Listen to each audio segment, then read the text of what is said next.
Okay, good evening, everybody. Thank you. I'm delighted to welcome Rory Taylor to the centre site. And Rory's on our committee. He's volunteered to give us a presentation on the topic of the importance of tribology on railways. I'll be passing around a secret sign-in sheet for everyone to sign. I'm just catching mobile phones to make sure everyone no instructions. Without further ado, I'll hand you over to Rory. Right, great. Well, good evening, everyone. Good to see a healthy turnout for the first session of the year. So, yeah, as Lyndon said, I'm Rory Taylor. I've been a mechanical engineer for 20 years. I've spent most of that working in tribology, and I found early on in my career that I was drawn towards failure investigation, fascinated with how things work and ultimately how they fail. So I've spent my career looking at broken bits, and a lot of those have been from trains. So what I'm going to do this evening is try and get this to work.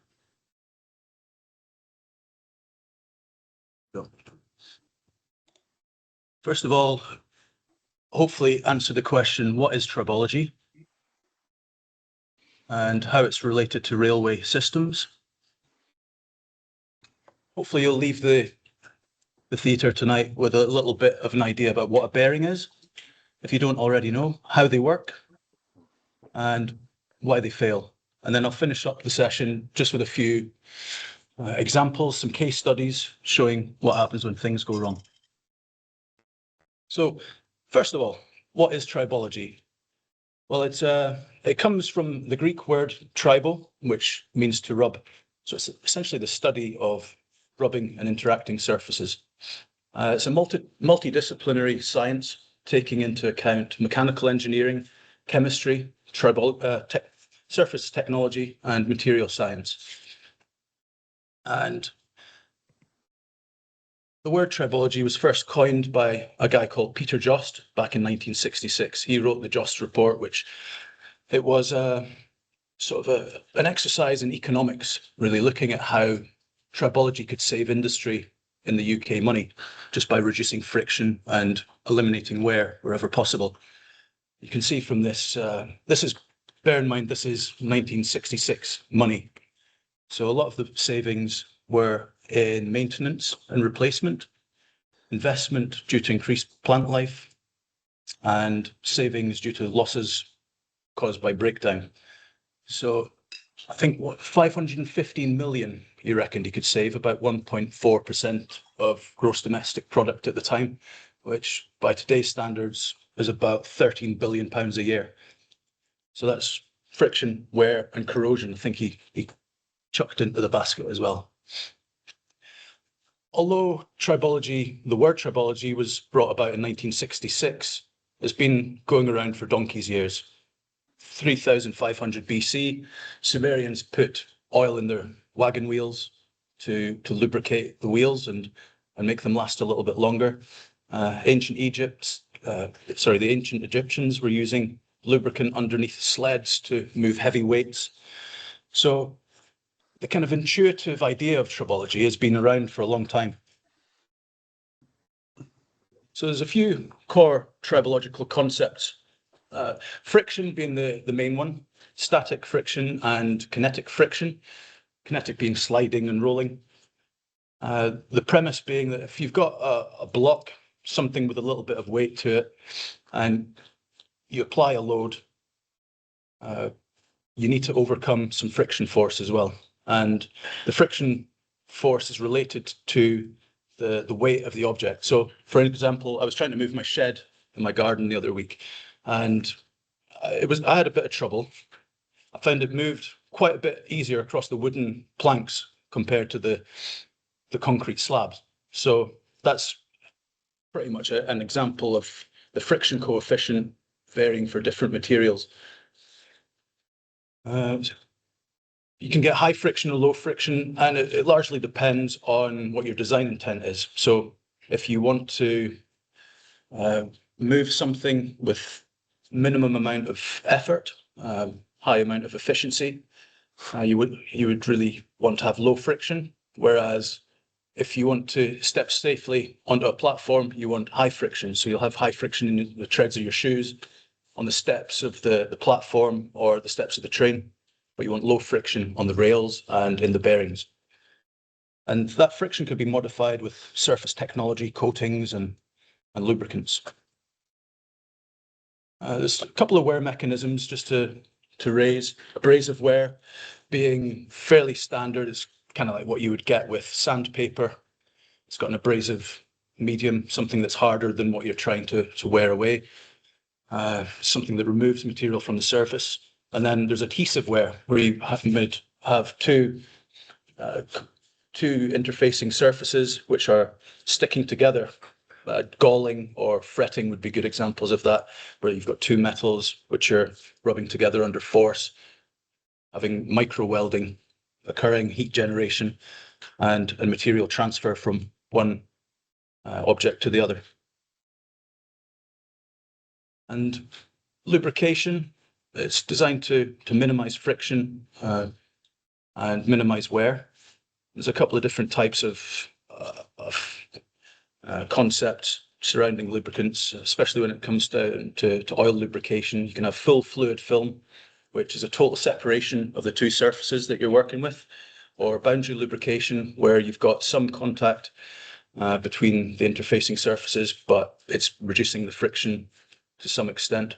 And you would normally get that when you start a car, for instance. There might be some boundary lubrication in your journal bearings, which as soon as it gets going, it builds up to a full fluid film.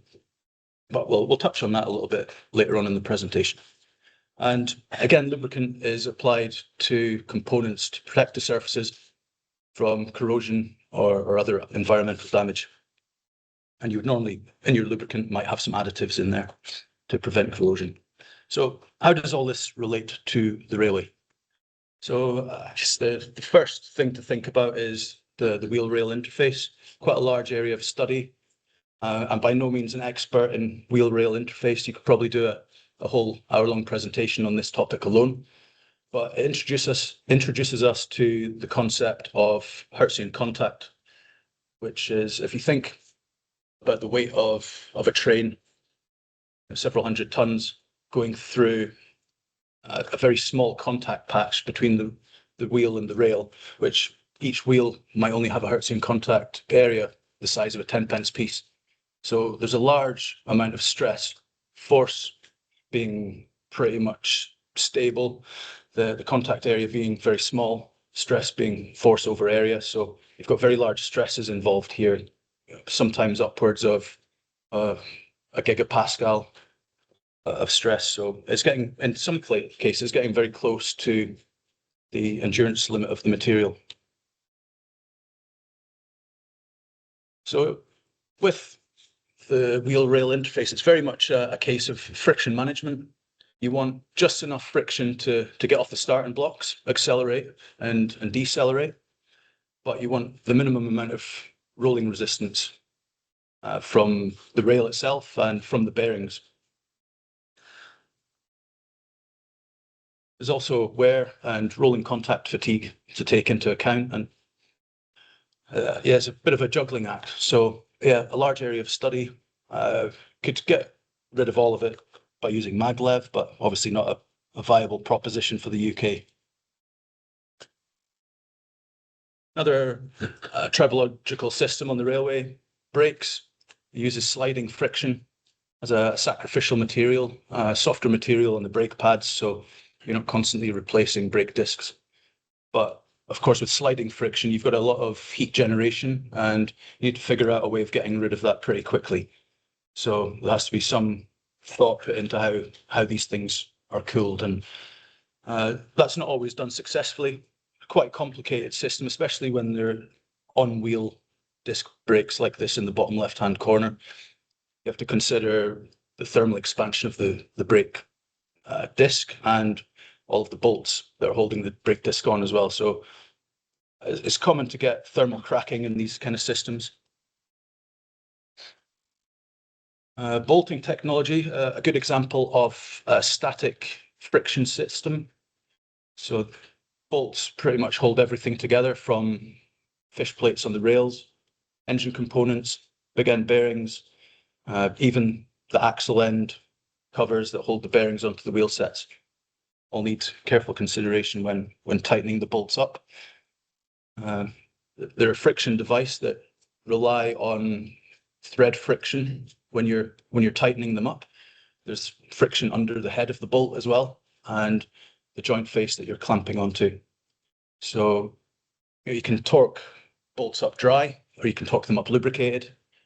You put 200 Newton meters onto a dry bolt, it's going to have a considerably different clamping force to a lubricated bolt. You can get a lot more clamping force for the same torque with a lubricated bolt. So you need to really, it's got a lot of tribology in it. You might think it's quite a simple system, but I've seen things go wrong when the designer intended for a bolted system, a bolted joint to be torqued up dry. Somebody used a lubricant and then snapped the bolt during assembly. And of course, there's different materials that fasteners are made from as well, all with slightly different friction coefficients and different strengths, different grades. So it's the right tool for the right job, really. Another example, pantograph graphite strips. So graphite as the contact sliding surface, used both in an electrical roll and a lubricating roll. But clearly you need to understand how fast you're going to go through your graphite strip. You don't want to wear through it and hit the substrate material and damage your overhead lines. So there's quite a lot of careful thought that needs to go into how much wear is going to occur and how quickly that's going to occur. So the Archer equation is commonly used in tribology. You can determine what the wear volume is going to be if you know the force being applied to the surface, you know the sliding distance, you know the hardness of the material. And there's this dimensionless K value there as well, which that's the wear rate, which is a property that's determined during laboratory testing. You'll rub A against B, figure out what the wear rate of a specific material is, and that's used in these calculations. So you can figure out how far you can slide on a particular pantograph before you need to change it out. Hardened shafts. So I've looked at a fair few of these in my time. One that's not had a very good time on the right. So the carbon shaft translates the power and the motion from the drive unit, the engine, to the gearbox, and from the gearbox to the final drive, to the wheel set, etc. And there's a couple of tribological systems in this. So there's a universal joint either end, which contains needle roller bearings. And there's also a sliding spline component as well, which allows for expansion of the joint. And both of these systems require very careful lubrication. So the needle roller bearing in the universal joint, it's an oscillatory motion, which is notoriously difficult to lubricate because it's kind of plowing the lubricant out of the way. If you've got a rotating bearing, which is constantly drawing fresh lubricant into the contact patch, you tend to have a lot more grease longevity. Whereas if it's oscillating, the grease gets pushed out of the way and it can sometimes lead to seizure. So the spline itself, again, quite difficult to lubricate. It tends to fret. There's a lot of micro movement there. And again, the lubricant gets displaced from the contact patch. I've seen instances where, okay, there's been under-greasing of these splines. The guys on the shop floor think, all right, I know how to solve that. I'll just pump more grease in. And you probably go under many Class 180 units and they're just spattered with grease all in the underside that's all been flung out. Lubricant is crucial, but yeah, too much lubricant can sometimes be a problem as well. I think there's been some fires in the past, which has been a result of too much lubricant, which is spurted all over the electrical components and the wiring systems on the underside of trains. But yeah, rotating equipment, there's loads of it on a train. Gearboxes, traction motors, pumps and compressors. And you've got the double row taper rollers and the wheel sets. And these all rely on a lubricated bearing system. So that leads me on nicely to talking about what is a bearing. Well, we've got a few different types of bearing as a technical concept here. Not all of these are used in the railways. but it gives you an example of what a bearing is and what the different types of bearing are. So if this works, I should be able to click on some of these and get my... Here we go. Let's see if this will work. Okay, so this here is a hydrostatic bearing where you've got a pressurized fluid which is separating the spindle from the outer ring. So essentially that spindle is floating on a pressurized bed of fluid. These are usually used in very heavy equipment, so a massive power generation unit and a power station might use something like this hydrostatic bearing system. Worked all right, that's surprising. A magnetic bearing, this is quite cool. You don't see too many of these on trains. Maybe some maglev trains in Japan, but these again, they use magnetic levitation to separate the metal surfaces. Very low friction. As its drawbacks, I suppose it can only carry certain amounts of load, generates a lot of heat, and is very power intensive. But if you've got a lot of money, that's quite a nice solution to separate your components and reduce friction. Gas bearing, this is something it generates lift and separates the surfaces on a thin film of pressurized air or gas. What have we got? Yeah, this is a tilting pad bearing over here in the bottom left, where you would have either a fixed tilting pad or something that can maybe move a little bit. You've got low pressure oil coming in. If this is rotating or that bottom surface is moving, draws the lubricant in and squishes the oil down and generates some lift and keeps the surfaces separated that way. I've seen a couple of these on undersea pumps, and it actually uses the seawater as the lubricating medium, separates those components, and you'd have them made out of some kind of white metal material, just so when you get touched down, it doesn't rip the thing to bits. Oh. Click the wrong button there. Wait a second. There we go. And that wedge of oil concept is very similar to what's used in a hydrodynamic, a plain journal bearing. So you can see where this orange arrow is pointing.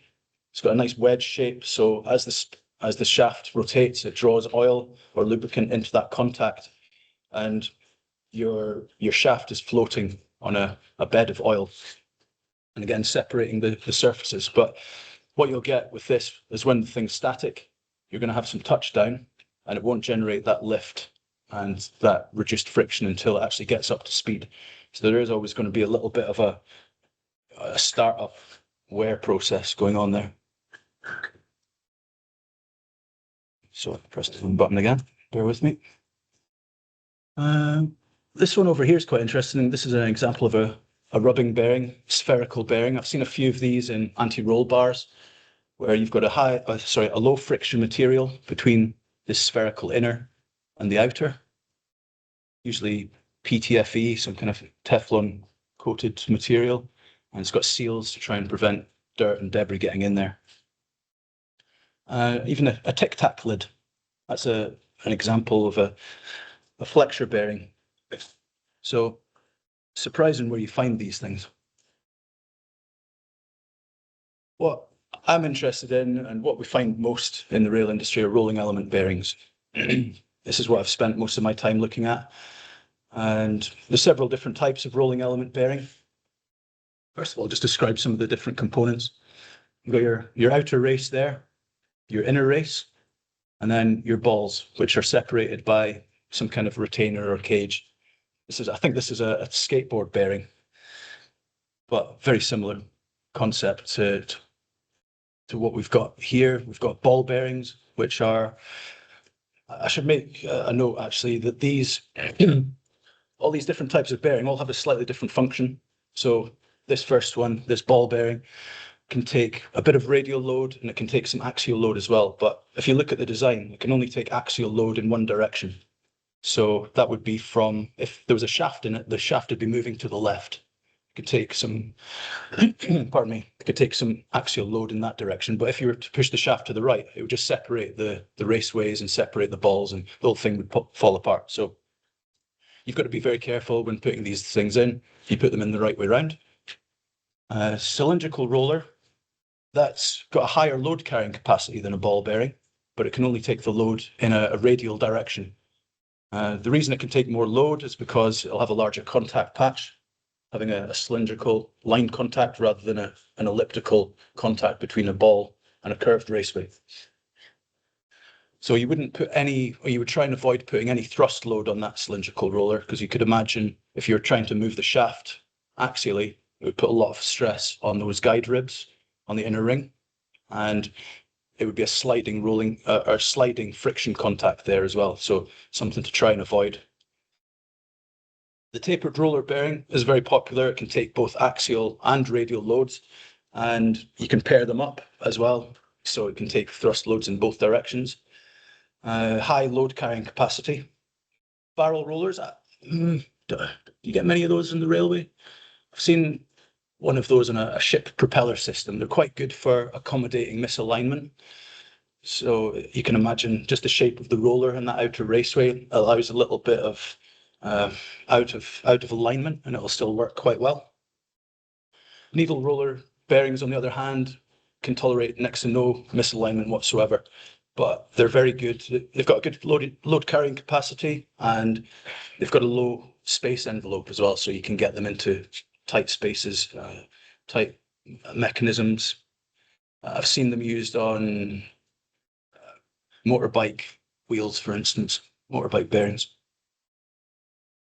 Yeah, so you find bearings everywhere from all shapes and sizes. The biggest one I've ever come across was from a wind turbine. It was 5 meters in diameter. So that was a big lad. And there's an example of a very tiny bearing down in the bottom right-hand corner on top of that Duplo guy. Something that size might fit in a very expensive Swiss watch. And if you imagine lubricating something like that is a challenge. So how do rolling element bearings work?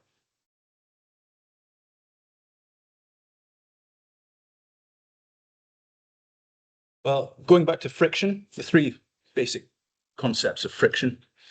I designed these pictures on the right using AI. I watched a program with my kid the other day. This guy called Mark Rober. He's some NASA engineer and he does loads of YouTube videos. And he filled a stadium floor with tiny little ball bearings. And then he was having loads of fun on a skateboard, on a bodyboard, sliding around all over the place, just trying to demonstrate the fact that if you've got rolling friction, it can be dry friction, and it's pretty much like a slip and slide. And that's pretty much what a ball bearing is. It's just two metal plates which can slide over one another. If you imagine just an infinitely large plate covered in ball bearings or marbles, it's going to slide very easily. If you connect those two plates together as a circle, just basically turns into a ball bearing. So that's the premise of how a bearing works. It's using this rolling friction to try and rolling friction to try and minimize the amount of energy that you need to put in to move something in a rotational manner. Yeah, those things on the left is just kind of demonstrating the different types. So static friction is just a box on a slope. It doesn't slide down the slope because it's being acted against by friction. So bearings aren't going to work without a lubricant. Well, they will work, but not for very long. So the lubricant is there to separate the metal surfaces. If you can prevent metal on metal contact, then you can have a bearing that will last a very long time. So the lubricant's there to separate, prevents adhesion, and prevents or minimizes wear in the rolling contact. I mentioned before about the roller bearing, these edge walls, the guide ribs. You'll get one of those in a taper roller bearing as well. So there are sliding contacts in a bearing, and the lubricant is designed to get into these contacts and try and minimize friction, heat, and wear of these interfaces as well. And I mentioned before, yes, the additive package in the lubricant usually has anti-corrosion inhibitors, just so it can accommodate a little bit of moisture, a little bit of water. It doesn't damage any of the functional surfaces. Surprisingly, 80% of bearing failures are caused by lubrication problems. I'll expand on that in a further slide.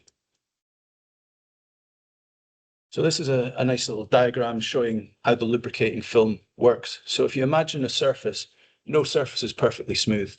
You zoom in and zoom in again, and even a very finely honed bearing surface is going to look like a mountain range.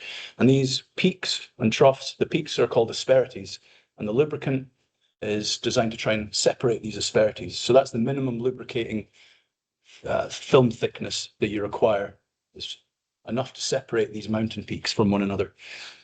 If you don't quite do that, then you're going to get adhesive wear. So these mountain peaks are going to crash into one another and generate micro welding and generate heat as a result, and probably damage your grease. They're going to introduce particles of wear debris.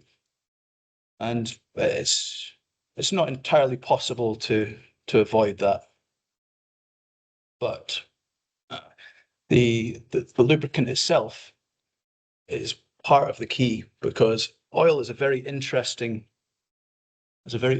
property that its viscosity increases with pressure. So this here is showing sort of the lubricant being drawn into a Hertzian contact. So that's two round surfaces pressed together. So a ball against a raceway.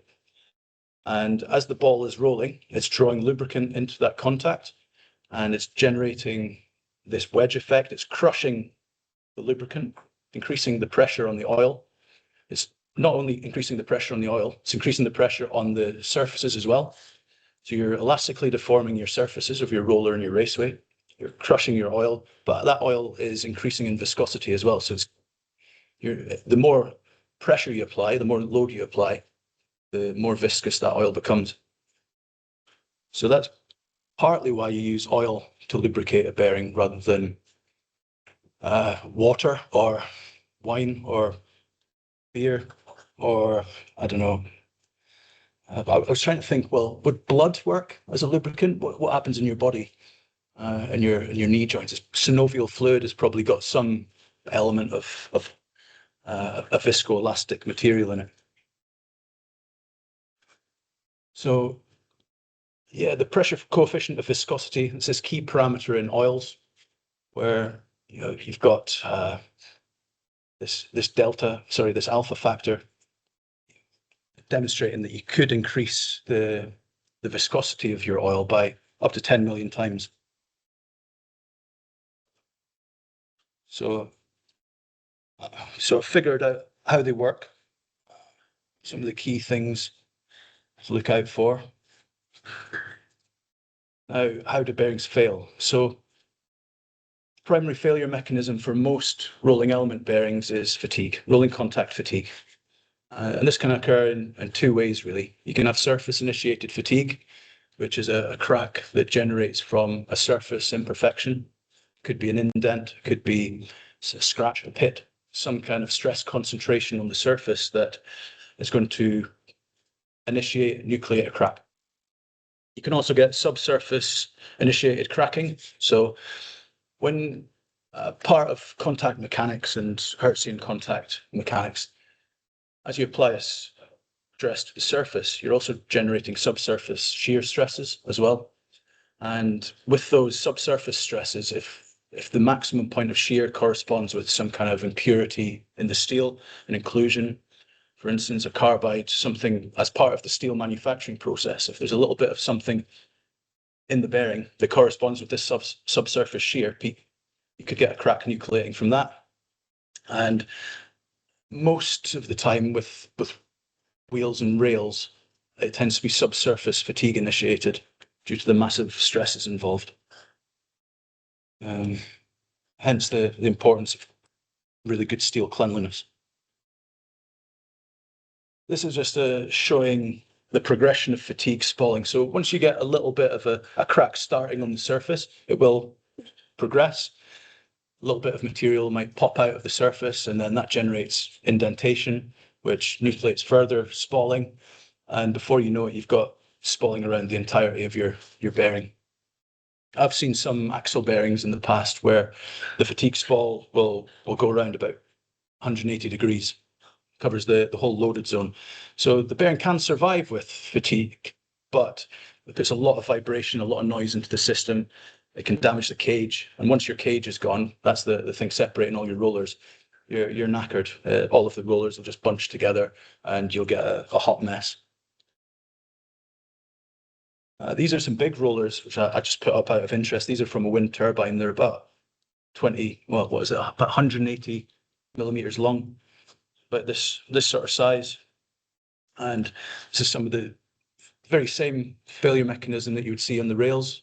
They have this problem in wind turbines as well.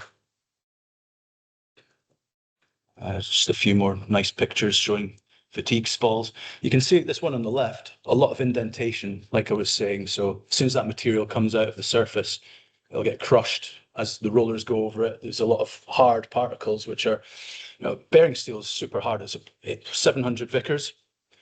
So it takes a hell of a lot of force to indent. But the gap between the roller and the raceway is so small, it's got nowhere to go. High pressure, very small contact area. And all of these little indents will form their own little fatigue spalls. And there's some nice shelling evident on that picture on the right as well. You can see all the little fatigue beach marks. It's a nice little fatigue spall on the right there.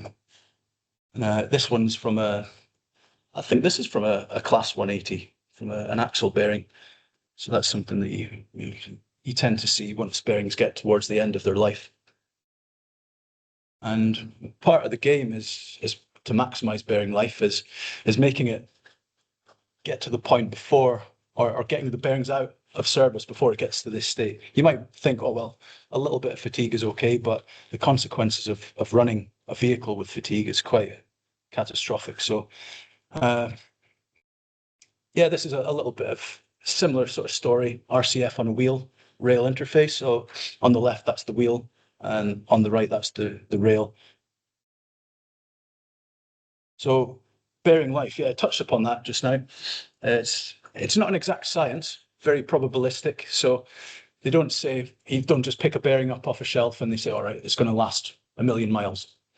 It's done on a statistical basis. So you might buy 100 bearings, you know that it's got a specified load, and you would work out an L10 life. So you can say, okay, well, after 1,000,000 miles, 10% of those bearings that you've bought will have failed. And in some instances, that's acceptable. In aerospace, that would be a bit of a problem. They tend to go for an L1 life. So they know the life at which 1% of the population will have failed. And it's quite a simple calculation based on the dynamic load carrying capacity of the bearing, which is something that's from the design process, something that the bearing manufacturer will specify in their catalogue, and the equivalent dynamic load. So that's what loads you're putting onto the system. And that can be altered. There's a bit of a frig factor that you can put into that based on how clean you think the material is, what kind of reliability you want out of it, the cleanliness of your lubricant. There's many different frig factors that you can put in, and they will either increase that L10 life or reduce it accordingly, depending on your operating environment. So how they fail is covered. Why do they fail? So I said before, about 80% of bearing failures are lubricant related.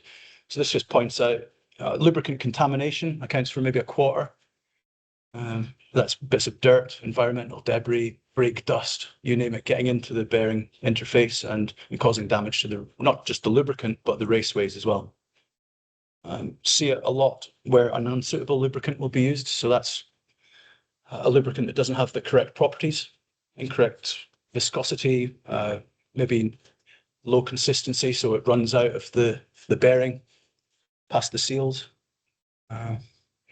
Excessively long time without renewing the lubricant. Yeah, I've seen that quite a lot. You're not re-greasing, or it's a greased for life application and it just goes well beyond what the lubricant can handle. Insufficient lubricant quantity. I have seen once where an axle bearing went into service without any lubricant in it whatsoever, just the assembly oil from the factory. So there was just a little bit of preservative, and it lasted maybe 10,000 miles. So they got some life out of it. insufficient lubricant. There's some space applications though, but where a tiny drop of oil and it could last 1,000,000 cycles. So it depends on the application and the environment that you're operating in. So it's other failure modes, yeah, improper bearing mounting, inadequate bearing selection. You've got the wrong bearing for the job. It's not got the right load carrying capacity. Lubricant takes two forms, really. Oil is the main lubricant, and grease is just oil in a matrix, as sort of a thickener. That thickener acts like a sponge, so it allows the oil to come out and protect the surfaces and create that oil film thickness that you need to separate your metallic surfaces. And you'd probably go for oil before grease if you could get away with it, but clearly it needs good sealing, otherwise your oil's going to end up on the tracks. So you tend to use oil in situations where you've got good seals, gearboxes, engines, whereas things like axle bearings, you would use a grease because the sealing technology isn't quite as good. Where else? Traction motors tend to use grease as well. Function of the lubricant, yeah, like I mentioned before, it's just to reduce friction and control wear by reducing adhesion between the relative surfaces, prevent that asperity contact. And if you're using oil as a secondary function, it is for cooling. It convects a lot of the heat away from the contact zone.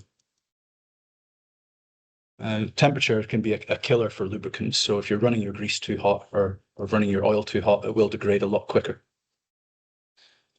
Contamination is a big problem. So if getting water, getting dirt into your lubricant, not only does it degrade and ruin the lubricating properties of your fluid, it can damage the raceways. There's some problems, immiscibility. So say you've put one type of lubricant into your bearings and then that's not available anymore. You chuck another type of lubricant. You've not quite got the thickener compatibility correct. You might have a lithium grease to start with and then put a polyurea grease in by mistake or because that's what you thought was right. Then it can create very strange problems where you get plasticization of the grease and all of the lubricating properties go out the window. So there's some greases that will be compatible with one another. They'll have the compatible additive package, compatible oil, compatible thickener, but there's tables out there that you can check and see if grease A is going to mix well with grease B.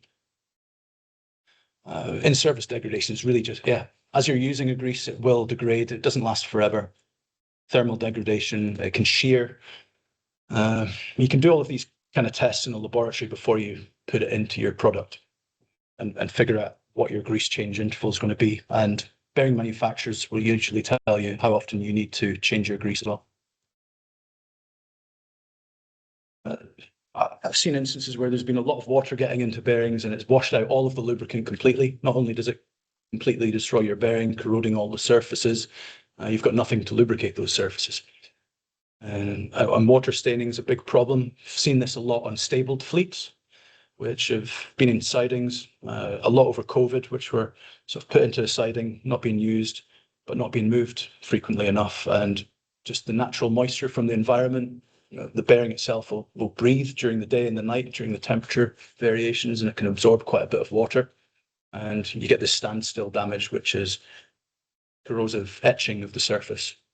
And like I mentioned before about surface-initiated fatigue, it's going to initiate a fatigue spall. That graph on the right is quite interesting because that's just how much the life of the bearing can be affected by water in the oil. So if you've got 0.01% water, it pretty much has no effect, but you go up to 0.1% and it quarters the life of your bearing. So that's why we tend to do oil sampling, oil analysis, see if there's any water getting in there. Water will be driven off by heat and due to constant use, but still a big killer for oils. Grease can handle a little bit more water, but still not a good idea, really. Hard particle contamination as well. This is kind of leading into those modification factors, which I mentioned about the bearing life. So if you've got a filter on your oil, which is down to 3 microns, you can handle particles that are 3 microns. It's not going to have any effect on your bearing life. But if you get up to 40 microns, again, you've quartered your life. And this is just an example of what it might look like if you've got a lot of particles in your oil. Electrical damage. This is quite an interesting phenomenon where in a lot of electrical or bearings in electrical situations, so electric vehicles, electric trains, what will happen is if there's some stray electrical currents, they can't get down to earth on the rail, they'll jump across the bearing. So they'll jump across that film thickness and it erodes the surface. So that's it's called washboarding. That's what it looks like if you take a metallurgical sample, cut through it as the electrical arc strike. It's like a lightning strike, which is hitting the surface of the bearing. It melts and resolidifies the steel, creating these little hard spots. And as you're rolling a roller over that surface, it'll just pluck them out, and you've got these horrible little hard particles, and you've got holes in your surface. And way to mitigate that is put like a ceramic coating on the outside of your bearing. It's an insulator. You see that in a lot of traction motor bearings. What have we got here? Yeah, Brinelling versus false Brinelling. So true Brinelling, kind of like the hardness test. If you've got a large amount of force going through your roller or your ball, possibly during assembly. So if you've put a bearing onto a shaft and applied the mounting load through the outer raceway, it's going to force those balls into your raceway surface. You need a hell of a lot of force to do that, but that's true Brinelling on the left-hand side, where there's physical indentations in the raceway. On the right-hand side, that's false Brinelling, where it's just polishing of the raceway surface and it's not quite as severe. That's caused usually during transit. So if you're moving a bearing from A to B on the back of a lorry and it's jiggling about, it's not been properly packed or stacked, then you'll get a little bit of surface polishing.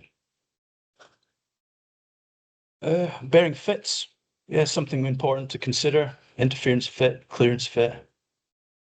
And that has an impact on the internal clearance in the bearing. So when you buy this off the shelf, SKF or FAG will say, well, this bearing's got a C normal clearance. You look up the handbook and it's right, okay, for a 72mm diameter bearing, it's got as low as 6 microns of internal clearance. So in the chart here, that's about the size of a red blood cell.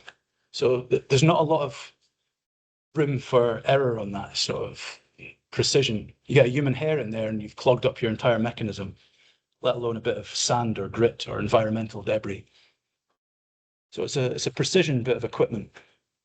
And that internal clearance is very important when you're designing a bearing system or you're installing bearings, because you'll get this bench clearance, which, okay, you've got 6 microns, 20 microns, whatever it may be. But then when you put it onto the shaft, you want an interference fit there. So that clearance reduces proportionally to the interference fit. It's about 80% of the interference fit your internal clearance would reduce by. Not the full Buna, because you've got a little bit of compression of the shaft as well.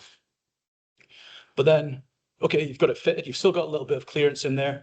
When you start operating this thing, and if there's a little bit of a thermal differential between the shaft and the housing itself, then you've got a further reduction in internal clearance. So you don't want to get into the situation where you've got a heavily preloaded bearing.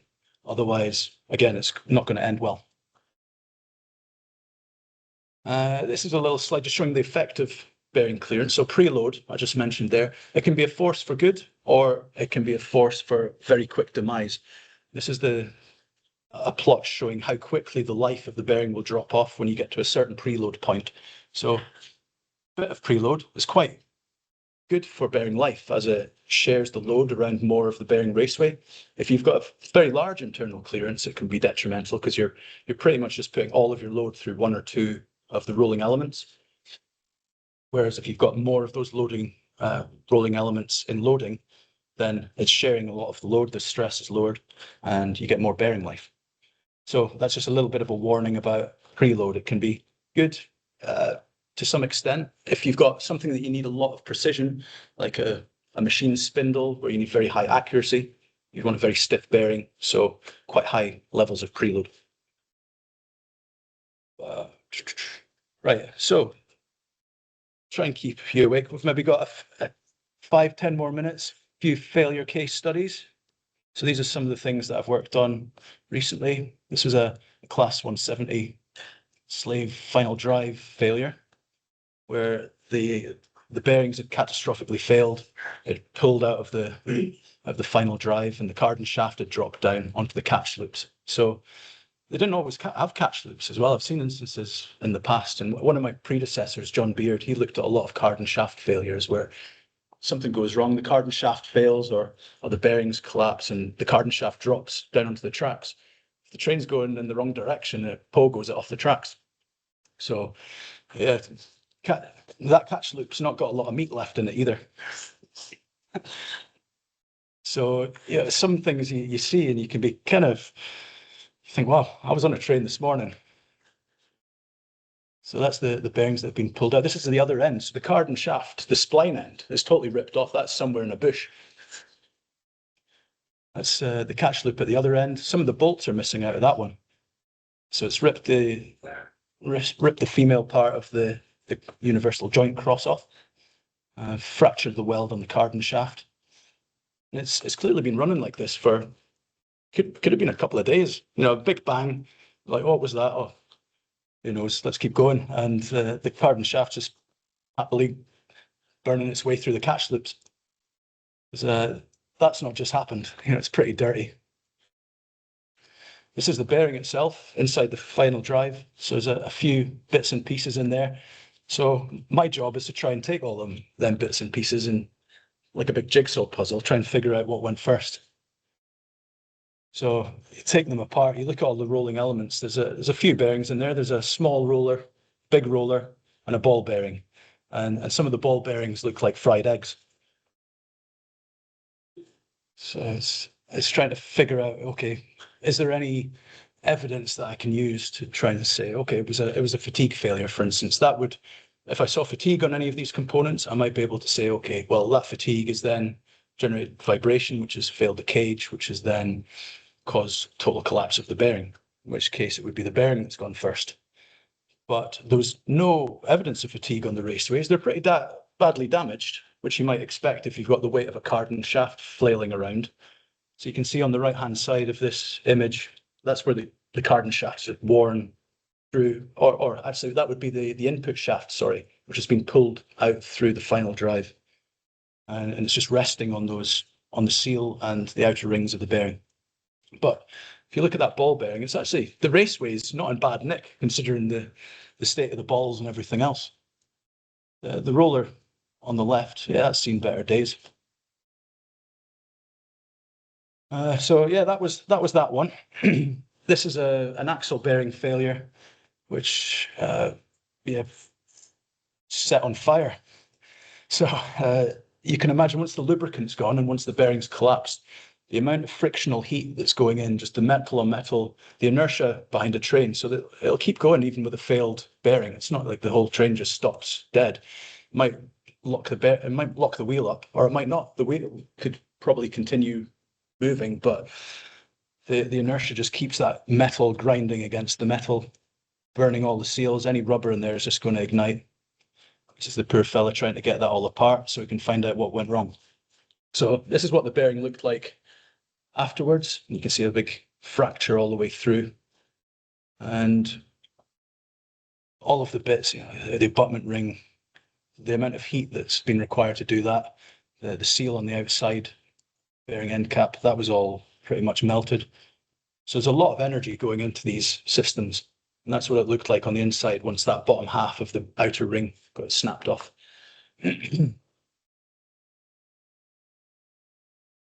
So, and that's what the axle looks like. So that's pretty scary to think that if this kept going for a little bit longer, that axle's not got a great deal of meat left. I think these are hollow axles as well in the pendulum.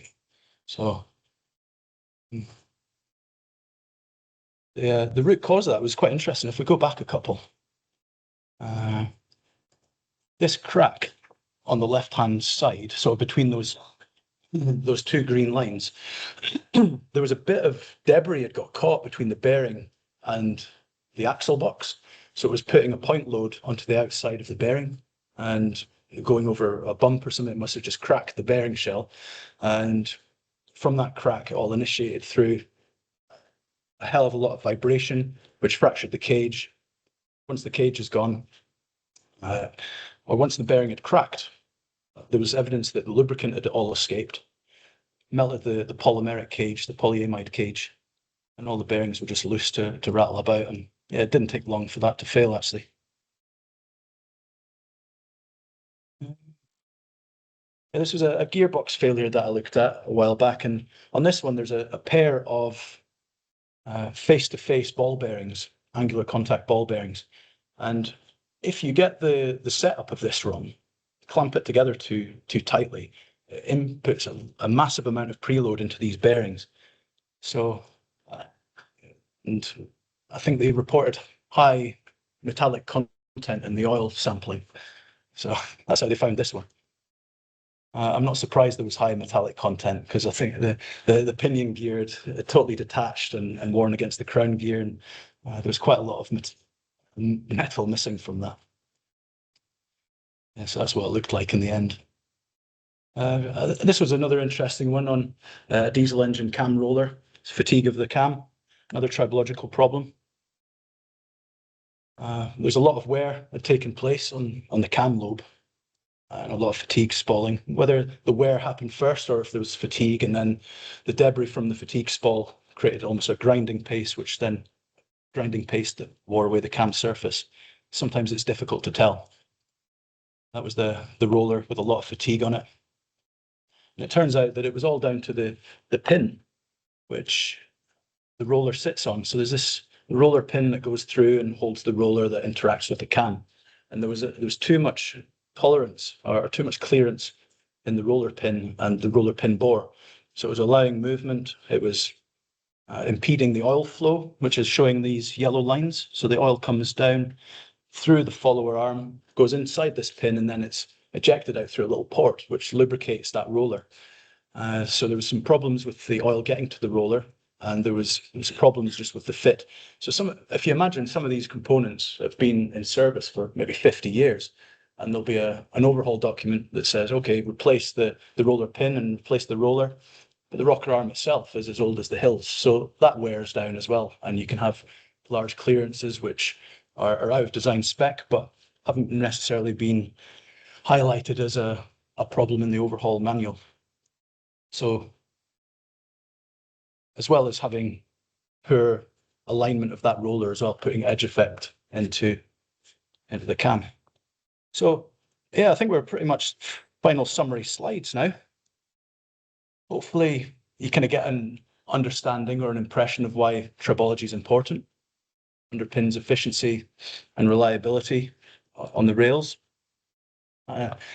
Hopefully you understand a little bit more about tribology, what it is. You might have heard the word before, but never really paid much attention to it. Sounded like another ology, but it's, yeah, like I mentioned before, it's a multidisciplinary science, mechanical engineering, materials science, surface technology, bit of chemistry, additives in the oils and such like. Many railway applications, all the different types of friction you'll find on the railway, static applications, bolted joints and fasteners, sliding from brakes or the pantograph, splines in a cardan shaft, expansion joints, wheel flange, guide ribs and bearings. Now you've got the rolling applications between the wheel rail interface, cams and an engine, rolling element bearings here, there and everywhere. So bearings, as I've mentioned there, they support movement under load, reduce rolling and sliding friction. And we've looked at quite a lot of the different types of rolling element bearing that you would find on the railways and in industry wide as well. Elastrohydrodynamic lubrication is part of the key to making bearings work. And that's what I was mentioning about the viscoelastic properties of oil. The more you squish it, the more viscous it becomes, so it becomes better at separating those metal surfaces. Why do they fail? Well, it could be a small thing. It could be just specifying the wrong internal clearance, and you end up with a derailment or a fire on the tracks or something that's stranded. The traction motor is locked up and you can't get a movement for 2 or 3 days, and it disrupts the main line. So one thing like incorrect specification of a bearing could result in a massive amount of economic distress for freight companies or passenger companies. Bearings would typically fail by fatigue. Like any steel, they have an endurance limit. And that's pretty much what the L10 life is. It's determining what the endurance limit of that steel is. Yeah, so correct lubrication is critical. And that brings me to the end of that. So thank you for listening, and happy to take any questions if you're still awake.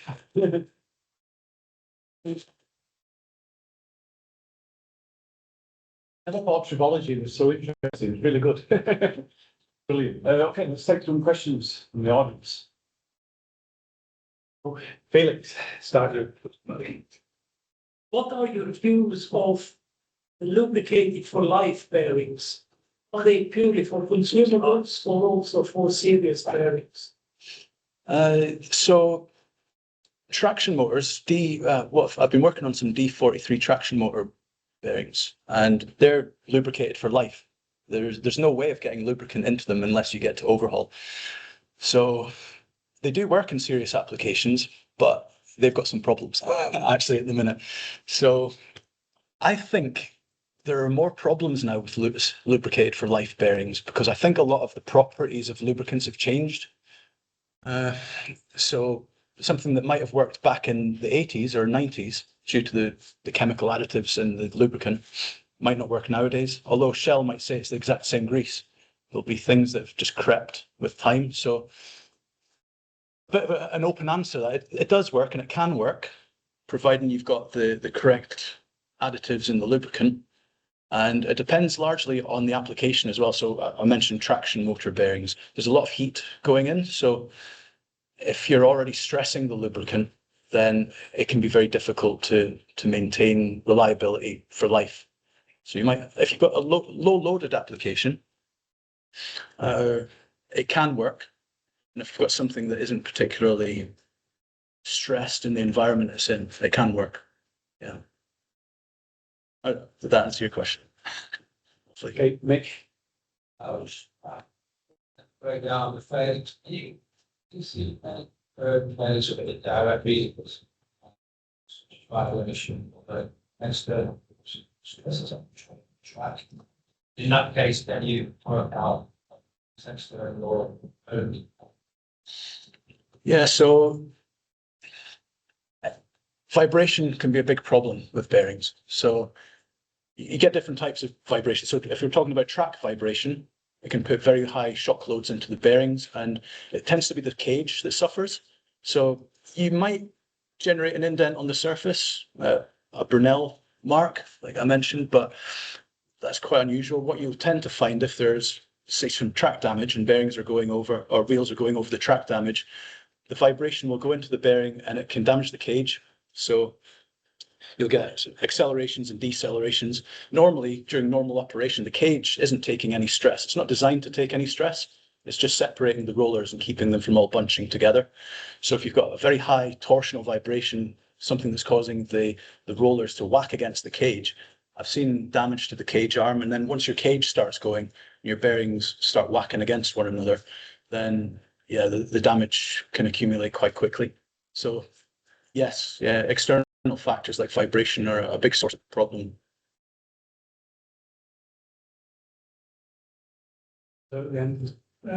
Condition monitoring was quite early used with lubricants, particularly in engine. There's a lot of talk about blanket condition monitoring. There's an awful lot of bearings out there, so it's a field where perhaps that is with bearings. Yes. So if we're talking about engine bearings, yeah, the condition monitoring there is looking at the lubricant, looking at the oil sampling. And I think a lot of these oil sampling outfits are just, yeah, they're just churning money over. Like, what does it mean? It's all about trending and seeing, okay, well, the wear metal's got to a certain point and it indicates something. But a lot of the time it's a green, amber, red type thing, and you can't make head and a tail of it. There'll just be a guy going, oh, it's green, it's green, it's green. But they're not necessarily looking at a long-term trend, or they might have changed the lubricant, in which case you're starting again. So the total metal content will be a big step down, and you're not worried about it until it's too late. So oil analysis, I think it can be very good from a root cause analysis perspective. And in certain instances, as long as you're keeping a track of the trends, it can be a really powerful tool. But I think there's a risk that you can overanalyze these things and do too much, unless you know there's a problem. Probably want to focus in on something that you're not sure its reliability is very good. And other types of condition monitoring are becoming more and more widespread. So axle bearings, there's the Perpetuum system, there's Railbam. These are systems which are designed to check for bearing failures. So whether it be acoustically from the track side or actually fitted onto the vehicles. So it'll detect if there's any unusual vibrations that are going on, which correspond with the frequency of there being a defect on the raceway. So if you imagine every time a roller goes past a defect, it's got 20 rollers, you're going to get, and you know the speed of the vehicle, you can work out what the frequency of the vibration is going to be. So I think that's a really powerful tool, and that's being used to quite good effect with bearing life extensions. So rather than just arbitrarily overhauling a fleet of trains and removing 1,000 bearings and replacing 1,000 bearings that were all perfectly good, it's a case of running those bearings until you start seeing problems, and then you can remove them before they fail catastrophically, but you've kind of topped out your bearing life in that way. So I think it can be a really powerful tool, and it is becoming more widely used.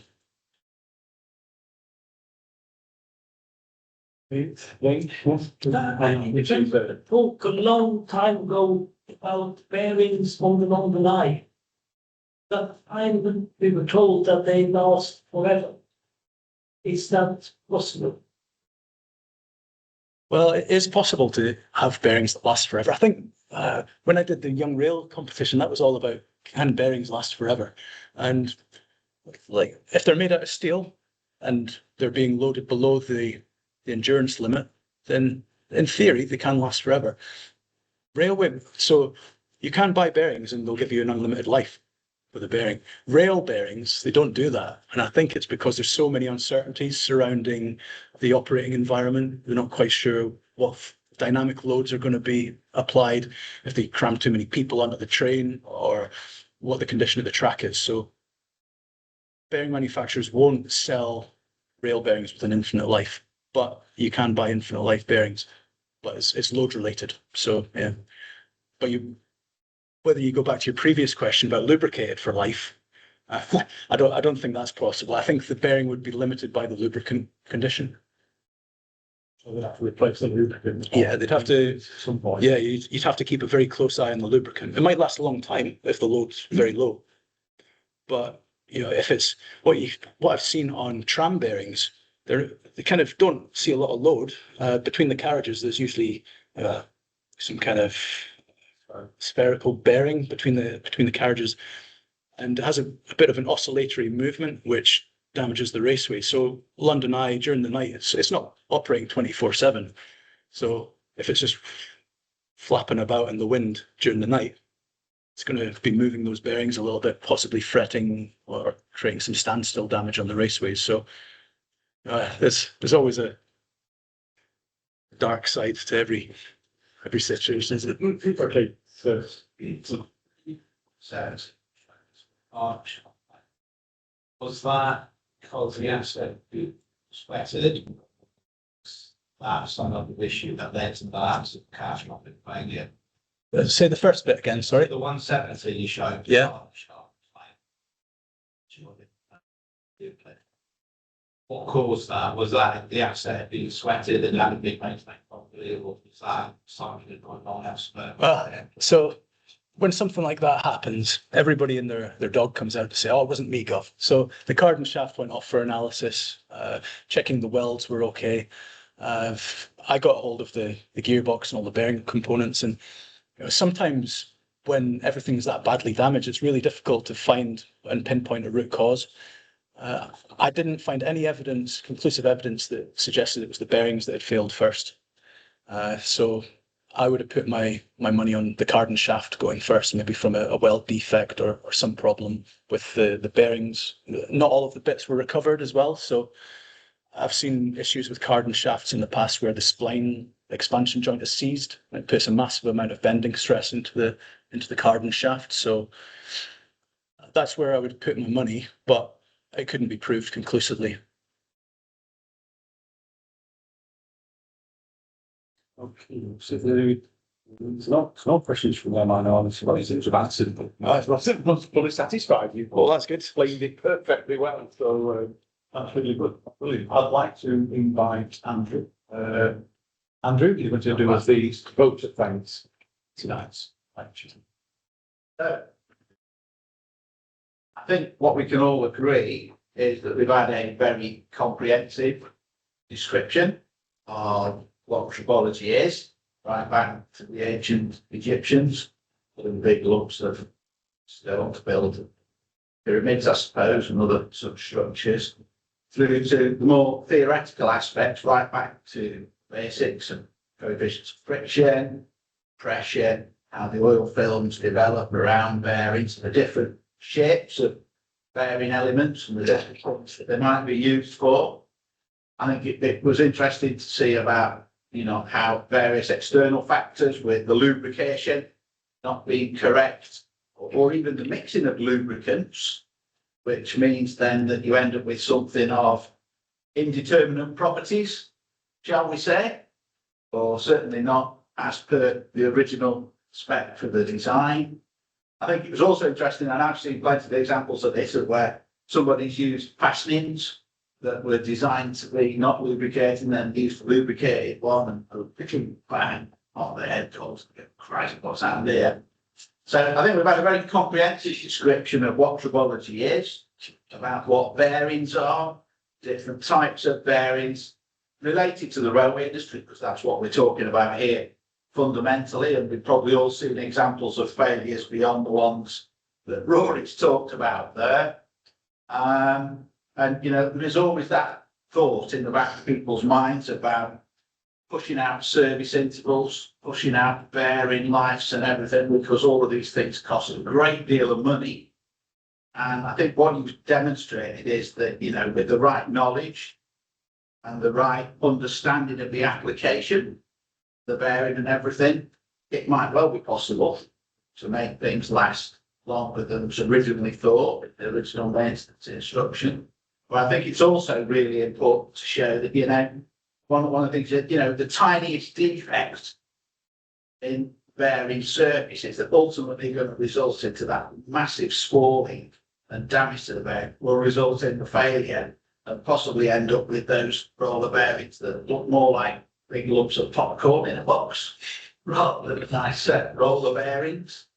So I think we can all agree that we've had a really good lecture tonight that's covered all aspects of the topic, and hopefully we'll all go away with a great knowledge tomorrow that we can apply in our everyday lives, whether that be at work or otherwise. And I'd like to now ask you all to thank Rory in the usual way.